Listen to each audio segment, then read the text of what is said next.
प्रधानमंत्री नरेंद्र मोदी ने बुंदेलखंड एक्सप्रेसवे का लोकार्पण किया है। इस दौरान उन्होंने कहा कि पहले यूपी की कनेक्टिविटी बहुत खराब थी, कानून व्यवस्था बहुत खराब थी, लेकिन योगी जी ने यूपी की तस्वीर बदल दी।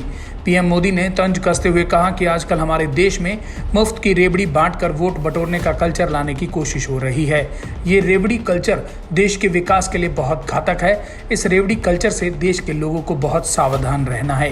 मोदी ने कहा कि सरकार के स्तर पर जो काम जरूरी थे वो हमने किए। इसका नतीजा ये निकाला कि आज विदेश से आने वाले खिलौनों की संख्या बहुत बड़ी संख्या में कम हो गई है। साथ ही भारत से अब बड़ी संख्या में खिलौने विदेश जाने लगे हैं। मैं आपको याद दिलाना चाहता हूं कि 15 अगस्त तक पूरे महीने हिंदुस्तान के घर घर और हर गांव में आज़ादी का अमृत महोत्सव मनाना चाहिए और शानदार तरीके से मनाना चाहिए। पीएम मोदी ने कहा कि बुंदेलखंड के हर जिले में 75 अमृत सरोवर बनाए जाएंगे। ये जल सुरक्षा और आने वाली पीढ़ियों के लिए बहुत बड़ा काम है। भारत में खिलौने बनाना पारंपरिक व्यवसाय रहा है। मैंने खिलौना उद्योगों के लिए नए सिरे से काम करने का आग्रह किया था।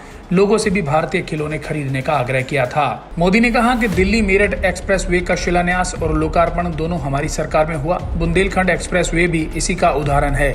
इसका काम अगले साल फरवरी में पूरा होना था, लेकिन ये 7-8 महीने पहले ही सेवा के लिए तैयार है। वहीं मोदी ने कहा कि एक समय यूपी में सिर्फ 12 मेडिकल कॉलेज थे। आज यूपी में 35 से ज्यादा मेडिकल कॉलेज हैं। 14 नए मेडिकल कॉलेजेस पर काम चल रहा है।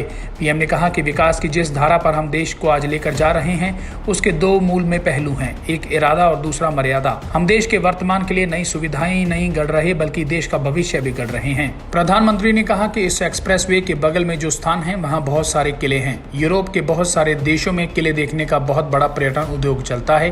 मैं आज योगी जी की सरकार से कहूंगा कि अब बुंदेलखंड एक्सप्रेसवे बनने के बाद आप भी इन किलों को देखने के लिए एक शानदार टूरिज्म सर्किट बनाइए। पीएम मोदी ने साथ ही कहा कि बुंदेलखंड एक्सप्रेसवे से चित्रकूट से दिल्ली की दूरी तो 3-4 घंटे कम हुई ही है, लेकिन इसका लाभ इससे भी कहीं ज्यादा है।